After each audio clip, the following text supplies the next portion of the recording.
ng pandemya, ang mga bayaning nagniningning ng pinakamaliwanag.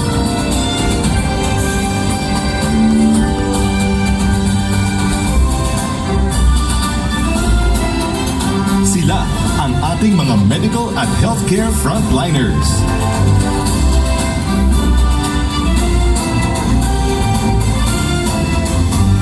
Nanganganib sa bawat araw upang masigurong ligtas at protektado ang bawat pamilyang Pilipino.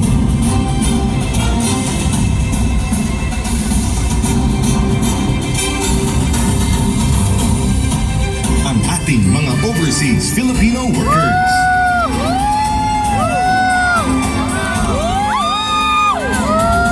Sa ibayong lupa man o karagatan.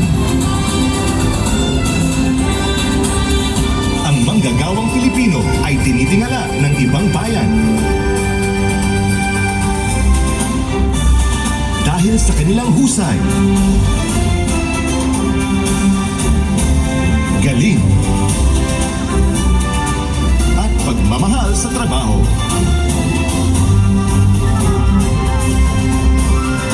Karangal-rangal ang kanilang mga sakripisyo.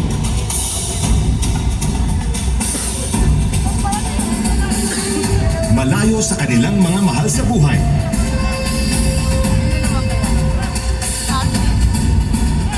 Kapalit ng kanilang di matatawarang kontribusyon sa ating ekonomiya.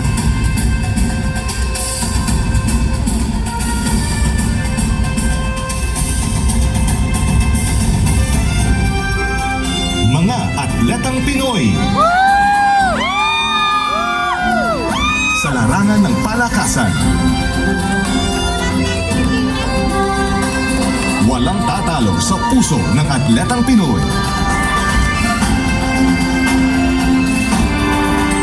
Dugot pawis at sakripisyo mula pagkabata upang makamtan ang medalyang hinahangad.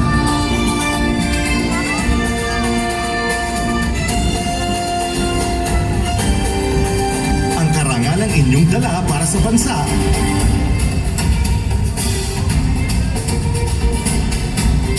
sa bawat labang buhay ang inyong itinataya ay kabayanihang ating kinikilala.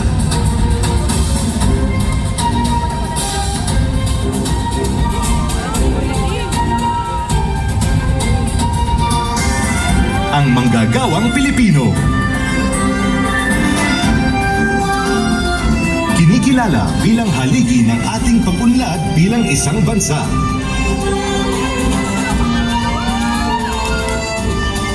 Ang kanilang pagpupunyagi at pagsisikap na maitaguyod ang pamilyang Pilipino sa kabila ng anumang balakid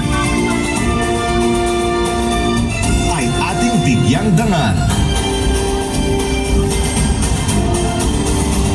Anumang industriya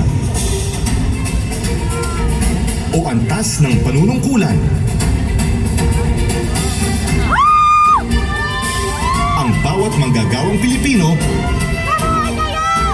ay bahagi ng pagbabago.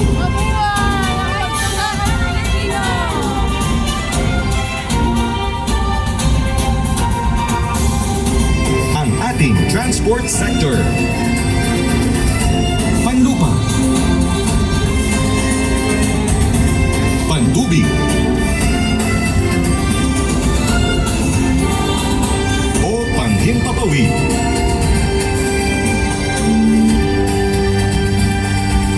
Ang ating ligtas na paglalakbay ay hatid ng ating transport sector. Mula sa mga tsuper, piloto, at flight attendants, o mga seafarers, at kapitan ng barko.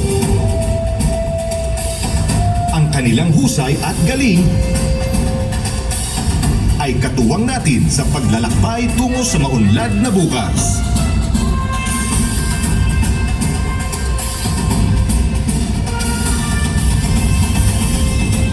Isang pagpupugay sa ating mga magsasaka at mangingisda.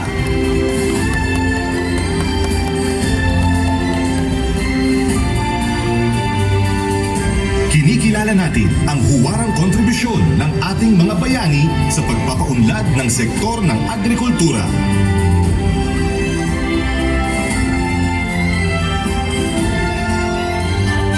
Ang ating likas na yamang lupa at karagatan.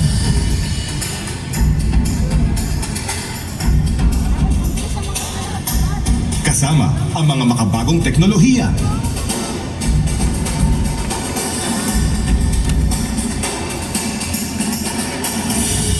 Isang masaganang kinabukasan para sa agrikultura at matibay na seguridad sa pagkain ang naghihintay sa atin.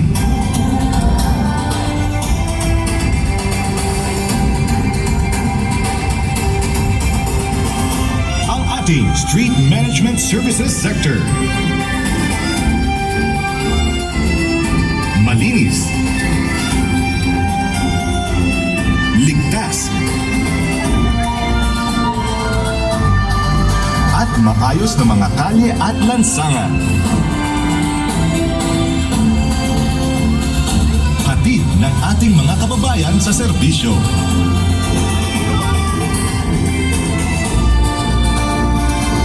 Sinisigurong malinis ang ating kapaligiran.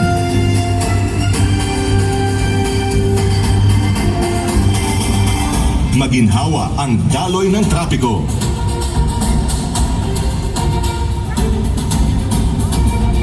Ligtas ang ating publiko sa daan. Saludo po sa inyo.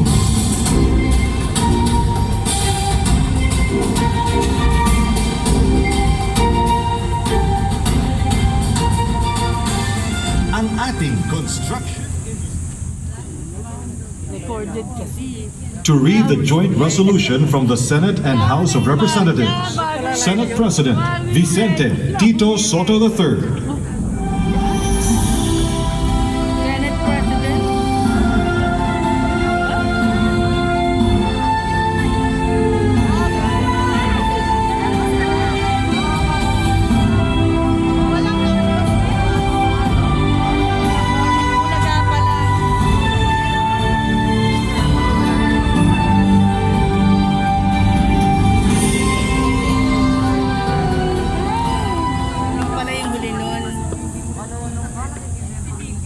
As the Senate President and Co-Chair of the joint public session of Congress, I have canvassed the votes for presidential and vice presidential candidates in the national elections held on the 9th of May, 2022.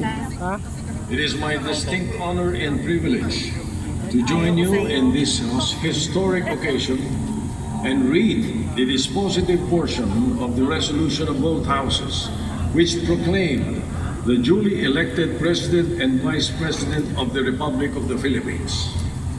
The dispositive portion of the said resolution reads as follows. Resolved further to declare that candidate Ferdinand Bongbong Marcos Romualdez Marcos Jr. and candidate Sara Zimmerman Duterte received the highest number of votes cast for President and Vice President respectively in the national elections held on the 9th of May, 2022, and by virtue thereof to proclaim Ferdinand Bongbong Romualdez Marcos Jr. as the duly elected President of the Republic of the Philippines and Sara Zimmerman Duterte as the duly elected Vice President of the Republic of the Philippines.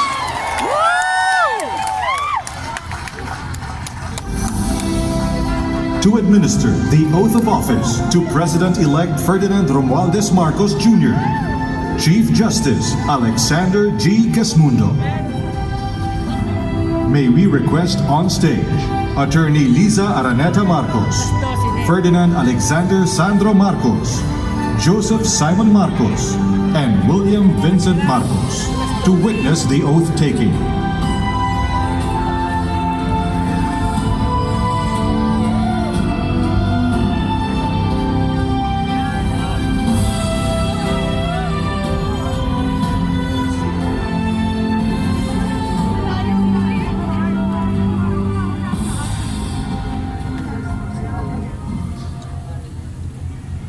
Yaring taas ang kanang kamay at wikain ang mga sumusunod. Hindi hawak ng ano. Ako, si Ferdinand Romualdez Marcos Jr.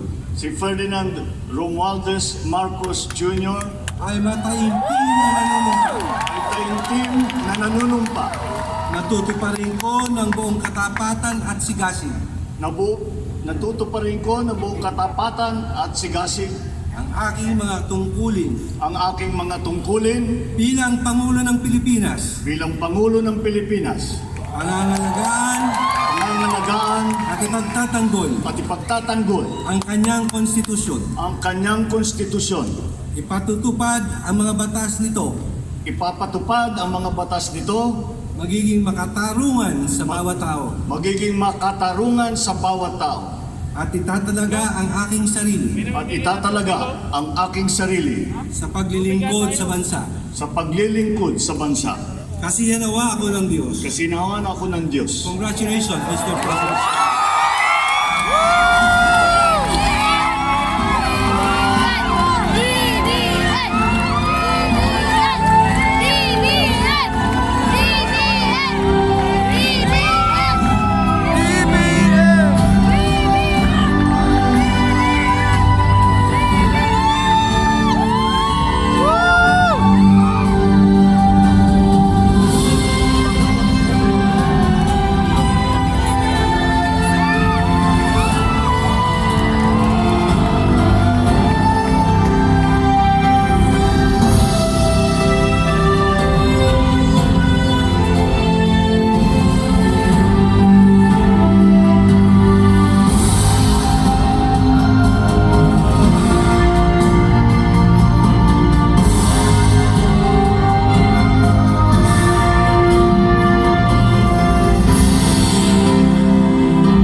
Excellencies, ladies and gentlemen, the President of the Republic of the Philippines, President Ferdinand Romualdez Marcos Jr.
ako eh, walang signal. Yes! His Excellency David Hurley, Governor General of Australia, and First Lady Linda Hurley, Their Excellencies, Special Envoys, and Heads of Delegations, His Excellency, Most Reverend Charles John Brown, and the esteemed members of the Diplomatic Corps, Vice President Sara Duterte, President Fidel Ramos, President Joseph Ejercito Estrada, Si Benta President Boy! Gloria Macapagal Arroyo, Senate President Vicente Soto III, and the honorable members of the Philippine Senate, House Speaker Lord Alan J. Velasco, and the honorable members of the House of Representatives, Chief Justice Alexander Desmundo, and the honorable justices of the Supreme Court, of course, First Lady Liza Araneta, and my children, Alexander, Sandro, Simon, and Vincent. I cannot proceed without a special greeting, of course, to the former First Lady Imelda.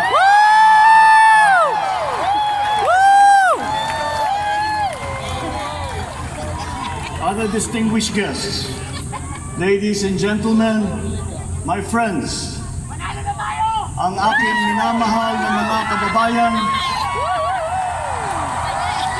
magandang tanghali po sa inyong lahat. This is a historic moment for us all. I feel it deep within me. You, the people, have spoken, and it is resounding. When my call for unity started to resonate with you, it did so because it echoed your yearning, mirrored your sentiments, and expressed your hopes for family, for country, and for a better future. That is why it reverberated and amplified as it did, to deliver the biggest electoral mandate in the history of Philippine democracy.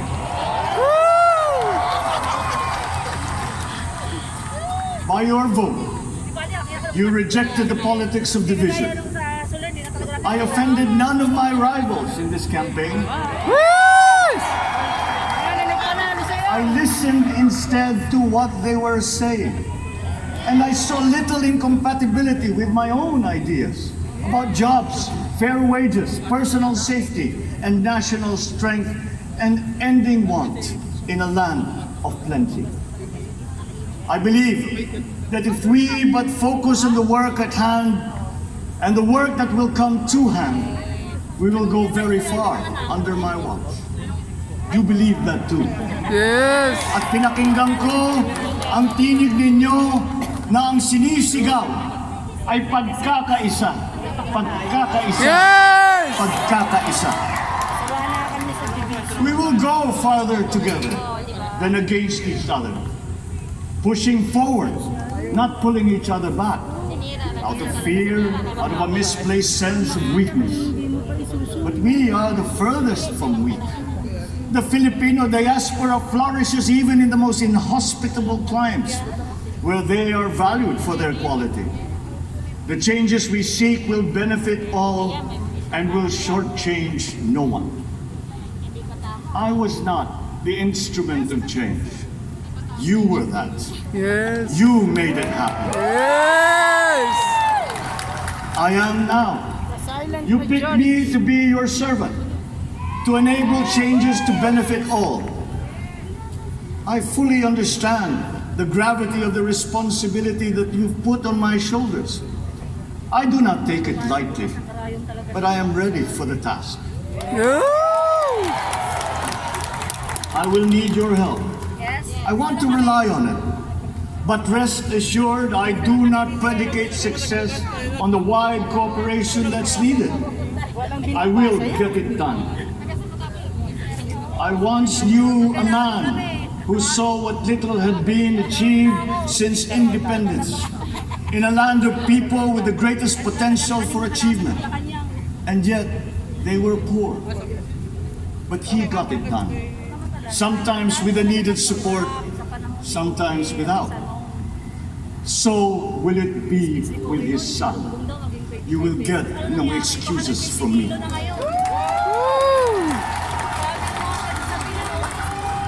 I am here not to talk about the past. I am here to tell you about our future. Yes! A future of sufficiency, even plenty of readily available ways and means to get done what needs doing. By you, by me. We do not look back, but ahead. Up the road that we must take to a place better than the one we lost in the pandemic. Gains made and lost, opportunities missed, well-laid plans superseded by the pandemic. Indeed, ours was the fastest growing economy in ASEAN by ways now outdated. We shall be again by a radical change in the way the world must now work to recover what we have lost in that fire and move on from there. We face prospects of the spread of the war abroad, of which we are totally blameless. We seek friendship with all. But our countries like ours will bear the brunt of it. And if the great powers draw the wrong lessons from the ongoing tragedy in Ukraine, the same dark prospect of conflict will spread to our part of the world. Yet, there is more out there. Like going forward by new ways of doing that the pandemic forces to adopt. A stronger resilience, quicker adaptability. They are our best prevention. They are our best protection. Quiet reflection in a rough and tumble campaign of a breadth and intensity never experienced revealed some of them, such as a willingness to listen despite the noise, the hesitation to quarrel over differences, and to never ever give up hope of reconciliation. These gave me the peace to ponder deeper. There are hints of a road not taken that could get us out of here quicker to something better, something less fragile. There is also what you, the people, did to cope. But this time empowered by new techniques and more resources. You got by, getting some of what you needed with a massive government help. And for this, I thank my predecessor for the courage of his hard decisions. But there is a way to put more means and choices in your hands. I trust the Philippines. Imagine how much more you'd achieve if government backstops instead of dictating your decisions. Always there to pick you up when you fall.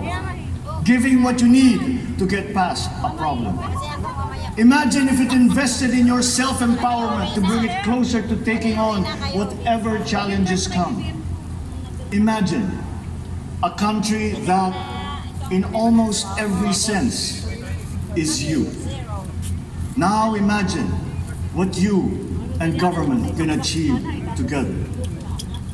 We did it in the pandemic. We will do it again.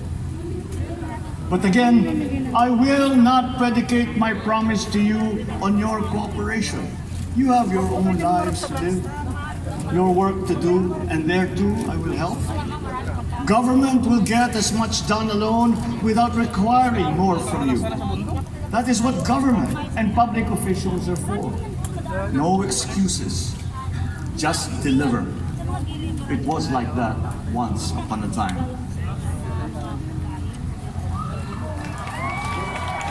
I did not talk much in this campaign. I did not bother to think of rebutting my rivals. Instead, I searched for promising approaches better than the usual solutions. I listened to you. I did not lecture you who has the biggest stake in our success. And the forthcoming state of the nation will tell you exactly how we shall get this done. In this fresh chapter of our history, I extend my hand to all Filipinos. Come, let us put our shoulders to the wheel and give that wheel a faster turn to repair and to rebuild and to address challenges in new ways, to provide what all Filipinos need, to be all that we can. We are here to repair a house divided, to make it whole, and to stand strong again in the bayanihan way, expressive of our nature as Filipinos. We shall seek, not scorn dialogue. Listen respectfully to contrary views. Be open to suggestions coming from hard thinking and unsparing judgment. But always from us, Filipinos. We can trust no one else when it comes to what is best for us. Past history has often proven that. Solutions from outside divided us. None deepened our understanding. They were always at our expense. Never forget, we are Filipinos. One nation, one republic, indivisible. We resisted and never failed to defeat foreign attempts to break up our country in my father's watch. His strongest critics have conceded that. So let us all be part of the solution that we choose. In that lies the power to get it done. Always be open to differing views, but ever united in our chosen goal. Never hesitating to change it, should it prove wanting. That is how agile, resilient republics are made. Our future we decide today.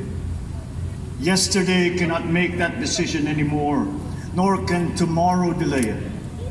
The sooner we start, the surer and quicker the prospect of achieving our future. Yes! These are troubling times. What's happening to others can happen to us, but it will not.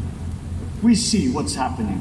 We are witness to how it is being stopped, and we have seen the glory that crowns struggle against all odds. Giving up is not an option. Yes. We've been through times of bitter division, but united, we came through to this when it shall begin again, but better. The campaigns I've run have taken me here where I stand today. I listened to you, and this is what I have heard.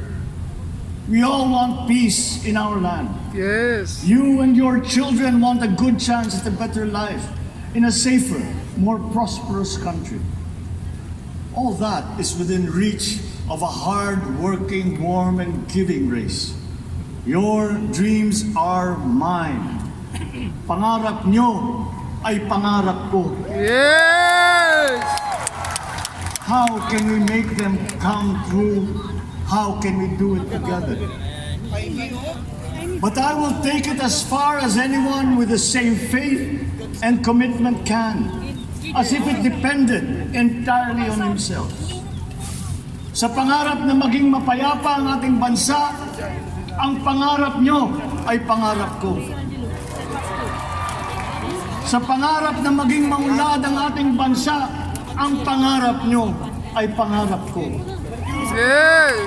At sa pangarap na maging mas masinag ang kinabukasan natin at ng ating mga anak, ang pangarap nyo ay pangarap ko. We are presently drawing up a comprehensive, all-inclusive plan for economic transformation. We will build back better by doing things in the light of the experiences that we have had, both good and bad. It doesn't matter. No looking back in anger or nostalgia. In the road ahead, the immediate months will be rough, but I will walk that road with you. The pandemic ravaged bigger economies than ours. virus is not the only thing to blame. What had been well built was torn down. We will build it back better. Yes. The role of agriculture cries for the urgent attention that its neglect and misdirection now demands.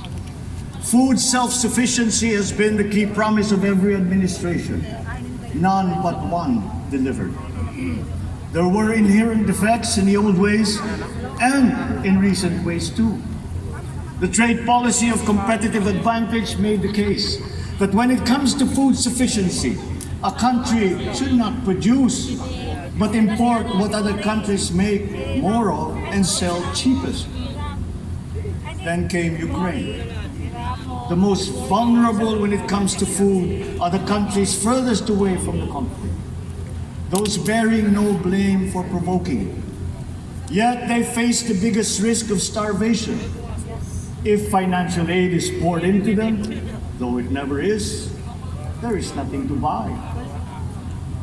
Food is not just a trade commodity. Without it, people weaken and die. Societies come apart. It is more than a livelihood. It is an existential imperative and a moral one.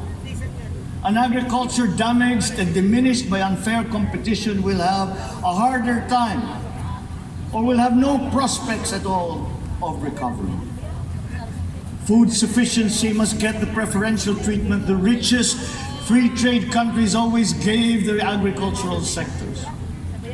Their policy boils down to don't do as we do. Do what we tell you to. I am giving that policy the most serious thought if it doesn't change or make more allowances for emergencies with long-term effects. There is a parallel problem in our energy supply. Sufficient fossil fuel-free technology for whole economies has yet to be invented. And it is not seriously tried by rich countries. Again, consider the response of the richest countries to the war in Ukraine. But surely, a free world awash with oil can assure supplies. Or we will find a way. We are not far from oil and gas reserves that have already been developed. What we teach in our schools, the materials used must be rethought. I am not talking about history. I'm talking about the basics, the sciences, sharpening theoretical aptitude and imparting vocational skills, such as in the German example, alongside the national language with equal emphasis and facility in a global language, which we had and lost. Let us give OFWs all the advantages we can for them to survive and to thrive. Our teachers from elementary up are heroes fighting ignorance with poor paper weapons. We are condemning the future of our race to menial occupations abroad. Then they are exploited by traffickers. Once we had an education system that prepared coming generations for more and better jobs. There is hope for a comeback. Vice President and soon-to-be Secretary of Education, Sara Duterte Carpio, will fit that mission to a T. We won't be caught unprepared, under-equipped, and understaffed to fight the next pandemic. To start with, we never got over the pandemic of poor, if any, free public health. The last major upgrade of a public health system, exemplified by the resources poured into PGH, predates the current shambles by 3 generations. Our nurses are the best in the world. They acquitted themselves with the highest distinction abroad, having suffered even the highest casualties. With the same exemplary dedication at home, they just got by. They are out there because we cannot pay them for the same risk and workload that we have back here. There will be changes starting tomorrow. I am confident because I have an outlet in my cabinet. There were shortcomings in the COVID response. We will fix them out in the open. No more secrets in public health. Remember, I speak from experience. I was among the first to get COVID. It was not a walk in the park. My father built more and better roads, produced more rice than all administrations before his. President Rodrigo Roa Duterte built more and better than all the administrations succeeding my father. Yes! Much has been built, and so well, that the economic dogma of dispersing industry to develop the least likely places has been upturned. Development was brought to them. Investors are now setting up industries along the promising routes built. And yet, the potential of this country is not exhausted. Following these giant steps, we will continue to build. I will complete on schedule the projects that have been started. I'm not interested in taking credit. I want to build on success that's already happening. We will be presenting the public with a comprehensive infrastructure plan. 6 years could be just about enough time. No part of our country will be neglected. Progress will be made wherever there are Filipinos, so no investment is wasted. The recovery of Philippine tourism with its emphasis on accessing nature's beauty, I am sure will exceed expectations. Yeah. And bigger is not always better, but there's something to be said for economies of scale. And yet the country invites investments in fast-rising industries with quick returns and inflicts irreparable damage for future generations. We have yet to see large-scale practical solutions to pollution, though some are beginning to emerge. But there are tried and proven new ways of mitigation. Blades have been turning over the sand dunes of Ilocos Norte, harnessing a power all around, but unseen, long before this day. I built them. The rich world talks a great deal, but does a lot less about it than those with much less, but who suffer more death and destruction from climate change and lack of adaptation. We will look to our partners and friends to help the Philippines, who, despite having a very small carbon footprint, is at the highest risk. First, spare victims, then help them recover, and move on to lessen the harmful impact of climate change. We too have our part to play. We are the third biggest plastics polluter in the world, but we won't shirk from that responsibility. We will clean up. Yes. You will not be disappointed, so do not be afraid. With every difficult decision that I must make, I will keep foremost in my heart and in my mind the debt of gratitude I owe you for the honor and responsibility that you have conferred on me. Whatever is in a person to make changes for the better of others, I lay before you now in my commitment. I will try to spare you. You have your other responsibilities to carry. But I will not spare myself from shedding the last bead of sweat or giving the last ounce of courage and sacrifice. And if you ask me why I am so confident of the future, I will answer you simply that I have 110 million reasons to start with. Such is my faith in the Philippines. Yes!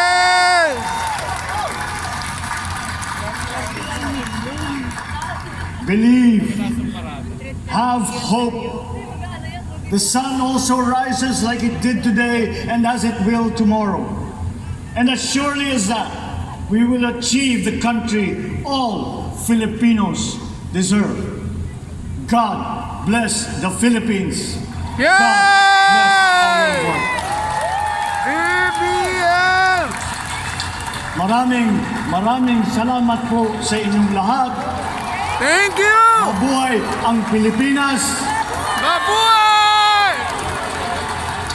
Magandang tanghali po. BBM! BBM! BBM! Excellencies, ladies and gentlemen, the President of the Republic of the Philippines, President Ferdinand Romualdez Marcos Jr.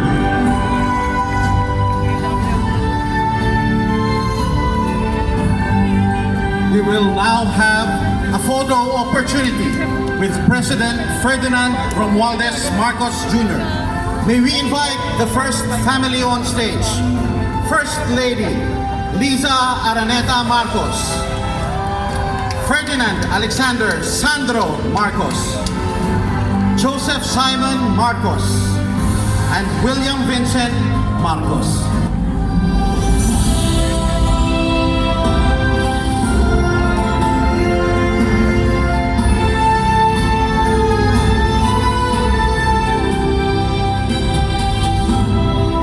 May we now request Vice President Sara Duterte to join the first family.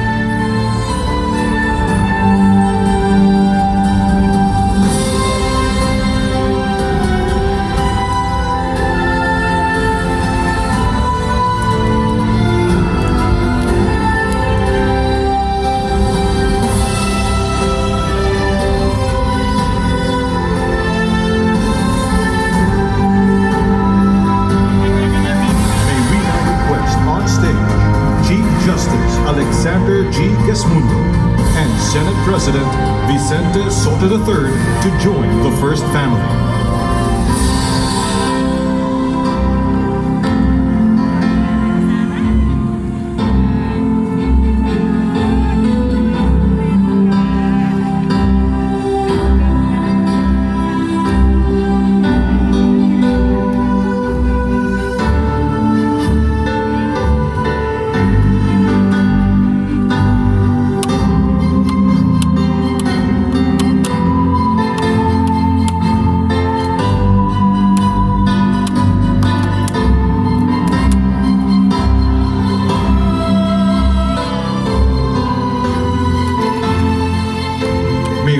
Request Madam Imelda R. Marcos, Senator Amy Marcos, and Ms. Irene Marcos Araneta to join the first family.